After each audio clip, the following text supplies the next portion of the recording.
గురుగారు చాలామంది పెళ్ళైన తర్వాత పిల్లలు పుట్టట్లేదు, చాలా సంవత్సరాలవుతుంది. అయినా గూడా పిల్లలు లేరు అనేసి గుళ్ళు, గోపురాల చుట్టూ తిరిగినా గూడా నాకు పిల్లలు కలగట్లేదు అనేసి బాధపడుతుంటారు. మరి దీనికి ఏదైనా రెమెడీ ఉందా? పిల్లలు చాలామందికి పుట్టరు. అందుకంటే రుణానుబంధ రూపేణ పశుపత్నే సుతాలయం అన్నది శాస్త్రం. రుణం ఉంటేనే వీళ్ళకి పిల్లలు పుడతారు. అంటే పిల్లలు ఎవరంటే అప్పులోళ్ళు. వీళ్ళు అప్పే చేయలేదు, మంచోళ్ళు. పాపం పిల్లలు పుట్టిన వాళ్ళంతా మంచోళ్ళు అనమాట. వీళ్ళు ఎవరి దగ్గర అప్పులు చేయలేదు. కాబట్టి వీళ్ళ దగ్గర వసూలు చేయడానికి వాడు ఎందుకు వస్తాడు? ఇప్పుడు మనం ఇంటి దగ్గర ఒకళ్ళు ఉంటాం, మనం ఎవరి దగ్గర అప్పు తీసుకుని ఎగ్గొట్టామనుకో, వాడు అప్పు ఇచ్చేదాకా రోజు వస్తాడు, మనల్ని పీడించుకు తింటాడు. హరిశ్చంద్రుడిని నక్షత్రకుడు ఎలా చెప్తే పాపం హరిశ్చంద్రుడి కుమారుడిని లోహితుడు మొత్తం రోజు 24 గంటలు పీడిస్తారు హరిశ్చంద్రుడిని. ఆ తర్వాత అందుకే నక్షత్రకులా పడ్డావేంట్రా నాయన అంటాం మనం. విశ్వామిత్రుడి శిష్యుడు నక్షత్రకుడు. హరిశ్చంద్రుడికి వదిలేస్తే మా గురుగారు అప్పిచ్చే అని రోజు తిరుగుతాడు. అదే మనము అప్పు తీర్చేసామనుకో, వాడికి రోజు బిర్యానీ పెడతామన్నా మన ఇంటికి రాడు వాడు. డెఫినెట్ ఛాలెంజ్ అది. ఏదో ఒకసారి 2 సార్లు వస్తాడు, బిర్యానీ పెడతామంటే రోజు తినే బిర్యానీ నేను ఎందుకు అని చెప్పి రాడనమాట. అంటే రుణానుబంధం ఉంటేనే పిల్లలు పుడతారు. ఈ విషయం అర్థం కానటువంటి జనం ఏం చేస్తారంటే, పిల్లలు పుట్టలేదా, గొడ్రాల ముఖం చూడకూడదు. ఇంకొక కొత్త కాన్సెప్ట్ ఉంది, ఒక్క కొడుకు ఉన్న ముఖం చూడకూడదు, ఒక్క కొడుకు ఉన్నవాడు ఉన్న తల్లి ఎదురు రాకూడదు. కొత్త సాంప్రదాయాలు ఈ రకంగా ఎవరిష్టం వచ్చినట్టు వాళ్ళు పెట్టారు. అసలే పాపం వాళ్ళ పిల్లలు పుట్టక వాళ్ళ బాధపడుతుంటే ఈ చుట్టాలు ఇంకా పుట్టలేదా వాళ్ళకు భయపడి నా స్టూడెంట్స్ ఎంతోమంది పాపం చుట్టాలు ఇళ్ళకి వెళ్ళడం మానేశారు. ఎందుకంటే ఫంక్షన్స్ జరుగుతుంటే ఎందుకమ్మా వెళ్ళలేదు అని అడిగితే, అమ్మ బాబోయ్ చుట్టాలు ఇంకా పుట్టలేదా అని అడుగుతారండి. అవునంటారు, లేరా అంటారు. అదే మరి బయట వాళ్ళకి ఊళ్ళో పెళ్ళి కుక్కలాడావిడి ఏదో పెద్ద వెల్విషర్స్ లాగా, నువ్వు ఆయుర్వేదం వేసుకో, ఈ ఐవీఎఫ్ సెంటర్కి వెళ్ళు, వీళ్ళు సలహాలు ఇస్తారు. మరి డబ్బులు ఎవరు ఇస్తారు? నానా రకాల పసరలు వేసేస్తారు.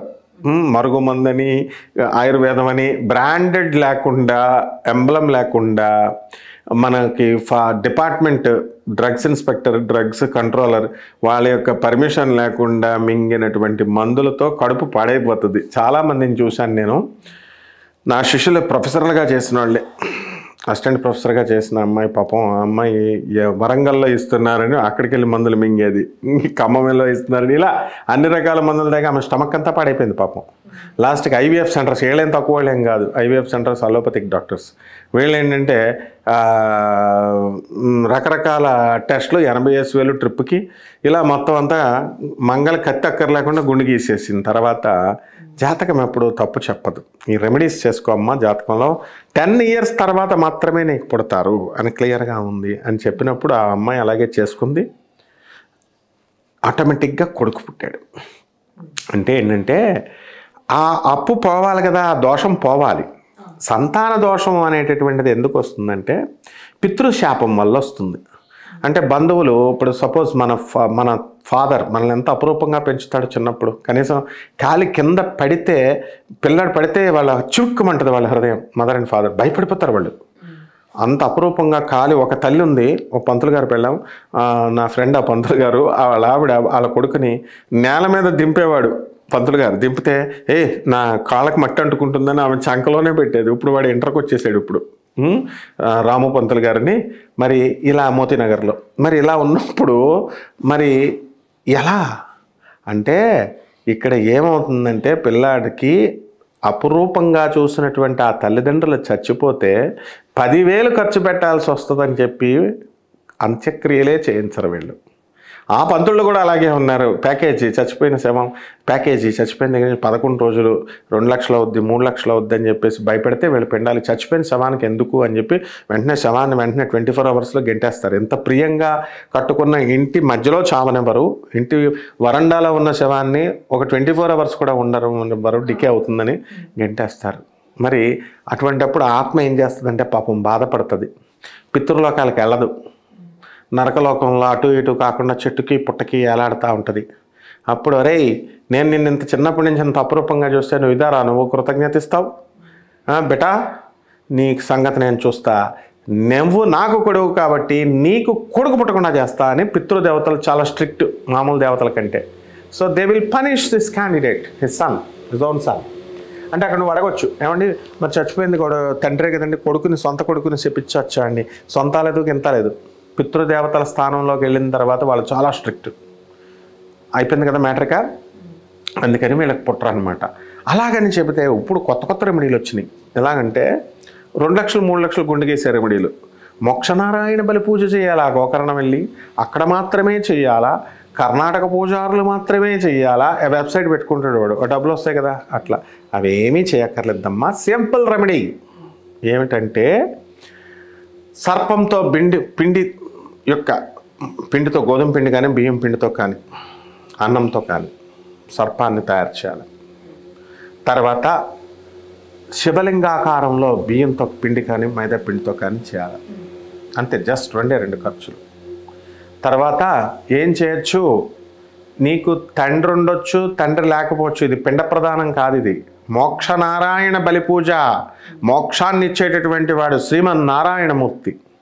అటువంటి శ్రీమన్నారాయణమూర్తికి ఈ యొక్క పసుపు కుంకుమలతో మనం చక్కగా వేసుకొని ఈ సర్పాలకి ఈ యొక్క శివలింగానికి వేసి గోవిందా గోవిందా అనుకుంటూ చక్కగా పుష్పాలు, అక్షతలు, కుంకుమ, పువ్వులు వేసి ఏమని చెప్పాలా, మమ పితృదోష నివారణ ద్వారా సత్సంతానం ప్రాప్త్యర్థం ఏ మోక్షనారాయణ బలి పూజాం కరిష్యే అని చెప్పాలి. చెప్పేసిన తర్వాత ఏం చేయాలండి, ఉప్పుని మిరియాలని అక్కడ కొంచెం నైవేద్యంగా దేవుడికి పెట్టి అది తీసుకెళ్ళి ఏ దేవాలయంలో అయినా సరే బలిపీఠం అని ఉంటుంది, అక్కడ ధ్వజస్తంభం దగ్గర అక్కడ పెట్టేస్తారు చూడు, ఎప్పుడైనా సరే మిరియాలును ఉప్పులతో ఉంటుంది, లేదా నదిలో కలిపేసేయాల. ఇక్కడ ఇవి చేసిన తర్వాత ఇక్కడ పూజించాల్సింది ఎవరిని, నారాయణుడిని పూజించాలి. అయ్యా తండ్రి నా పూర్వీకులకి మోక్షాన్ని ఇప్పించు. ఇది అందరూ చేసుకోవచ్చు. ఇది వీడికి తండ్రి ఉండాలా, చచ్చిపోయాడు, ఇదేమి పిండాలు పెట్టే పూజ కాదు. ఇది పితృదేవతలకి మనం ప్రార్థిస్తున్నాం శ్రీమన్నారాయణమూర్తిని. పితృదేవతల యొక్క దోషాలు పోగొట్టి వీడికి మాకు సంతానం కలిగించడానికి అని. అలాగే తమలపాకులు ఉంటాయి కదా, ఆ తమలపాకులు 11 తమలపాకులు తాంబూలంలో పసుపు కొమ్ము, తర్వాత ఎండు ఖర్జూరము, రూపాయి బిళ్ళలు ఇచ్చి 11 మందికి మనము తాంబూలం ఇవ్వాలి. ఈ విధంగా చేసినట్లయితే ఖచ్చితంగా ప్రతి ఒక్కరికి సంతానం కలుగుతుంది. అసిస్టెంట్ ప్రొఫెసర్ ఇదే చేసింది. ఆ మోక్షనారాయణ స్వామి వారికి ఏ గోకర్ణం వెళ్ళలేదు, ఎక్కడికి వెళ్ళదు. నేను చాలాసార్లు బోల్డ్ సార్లు గోకర్ణం ఇంట్లోనే, నో టెంపుల్. అసలు టెంపుల్ కాన్సెప్ట్ అనేది చాలా రాంగ్. ఈ జనం ఏం చేస్తున్నారంటే నిమ్మకాయ దీపాలు ఇంట్లోనే పెట్టకూడదండి, బయట గుళ్ళల్లో పెట్టాలండి. Who told them? This are all incorporated in the Mantrashastra. వాళ్ళు స్వార్థపరులు అలా చేశారు, వాళ్ళ గ్రిప్లో ఉండాలని. అన్నీ నివసించేది ఎక్కడమ్మా? ఇంట్లోనే. మన చెమట, కంపు, గింపు అంతా ఇంట్లోనే.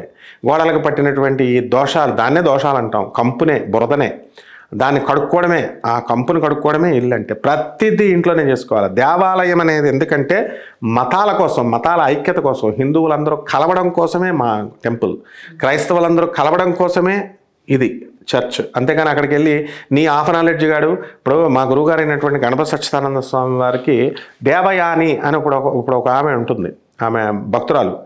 గురువుగారు ఎప్పుడు ప్రోగ్రాం పెట్టినా సరే అమెరికా నుంచి ఇక్కడికి వచ్చేస్తుంది, హైదరాబాద్. సంవత్సరం నా చిన్నప్పటి నుంచి నేను చూస్తున్నాను ఆమెని. ఓ రోజున మైసూరులో గణపతి సచ్చిదానంద స్వామి ఆశ్రమంలో ఆమె వచ్చి, మిస్టర్ మూర్తి, గురూజీ ఎందుకు ఇక్కడ ఆశ్రమంలో ఉన్న వాళ్ళు మిగతా వాళ్ళతో మాట్లాడొద్దు అన్నారు అని అడిగింది. అడిగితే నువ్వు ఒక హాఫ్ నాలెడ్జి, ఇవి వచ్చిన భక్తులు ఒక హాఫ్ నాలెడ్జి షేర్ చేసుకుంటే ఏమొస్తుంది? బూడిద జోగి రాసుకుంటే బూడిద రాలుతుంది. గురువు చెప్పేది విశేష అర్థాలతో ఉంటుంది. అమ్మా నువ్వు ఎవరితో మాట్లాడొద్దు అని అంటే కాన్సెప్ట్ ఏంటంటే, షుగర్ పేషెంట్కి ఏమో షుగర్ తినొద్దు అంటాడు, మామూలుడికేమో నువ్వు షుగర్ తిను అంటాడు, స్వీట్లు తిను అంటాడు. ఆ డిఫరెన్స్ గురువుకు తెలుసు, డాక్టర్కి తెలుస్తుంది, అందరికీ తెలియదు కదా. అలా గురువుకు తెలుస్తుంది.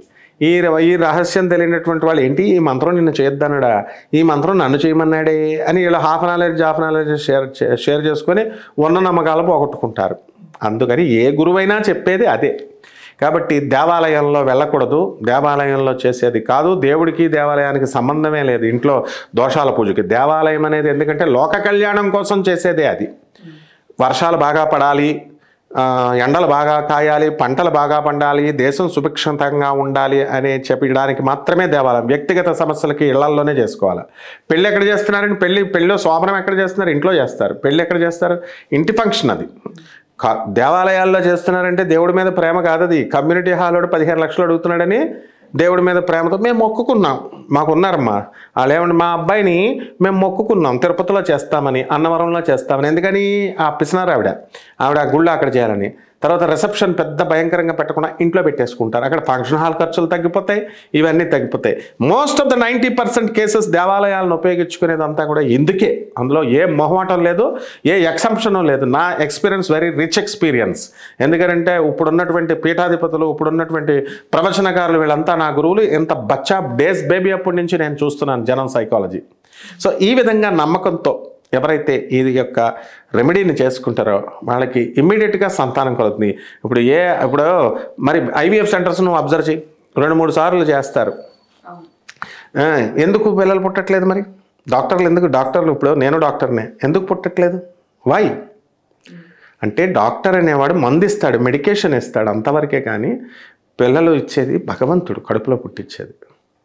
కాబట్టి ఈ విధంగా మనం చేసుకోవాలమ్మా. అలా చేసుకుంటే ఏం కాదు. అలాగే గురుగారు, అసలు పిల్లలకు పుట్టకపోవడానికి కారణం ఏంటి, అసలు పుట్టాలి అనేసి అంటే ఎలాంటి రెమెడీస్ పాటించాలనేసి చాలా చక్కగా వివరించారు గురుగారు. ధన్యవాదాలు. ధన్యవాదాలమ్మా.